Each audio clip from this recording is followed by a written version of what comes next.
செல்லப்பட்ட சாரிக்கு சானியத் என்று விபச்சாரி திருடி என்று மக்களால் காழ்ப்புணர்ச்சியின் காரணமாக அவதூறு பரப்பப்பட்ட அந்த பெண்மணி உண்மையிலே ஒரு உத்தமி, ஒரு பத்தினி.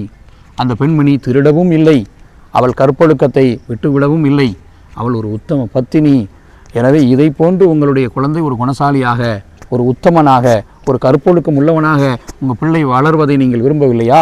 எனவே தான் இந்த சகோதரியை மாறி, இந்த பெண்ணை மாறி என்னை ஆக்குவாயாக என்று நான் என்ன செஞ்சேன், பிரார்த்தனை செய்தேன் என்று அந்த குழந்தை பேசியது என்று ஹதரத் ரசூலுல்லாஹி ஸல்லல்லாஹு அலைஹி வஸல்லம் அவர்கள் அருமை சஹாபாக்களுக்கு மத்தியிலே இந்த பல ஆயிரம் ஆண்டுகளுக்கு முன்பு நடந்த அந்த நிகழ்ச்சியை ஸல்லல்லாஹு அலைஹி வஸல்லம் படிப்பினைக்காக, பாடத்திற்காக வேண்டி சஹாபாக்களுக்கு முன்னால் எடுத்து சொன்னார்கள் என்று சொன்னால், கண்ணியத்திற்குரிய அல்லாஹ்வின் நல்லடியார்களே, வெளிரங்கத்தில் நாம் பார்ப்பதை வைத்து, நம் கண்ணுக்கு தோற்றமளிப்பதை வைத்து நாம் இவரை நல்லவன் என்றோ கெட்டவன் என்றோ நாம் என்ன செய்ய முடியாது, அடையாளப்படுத்த முடியாது.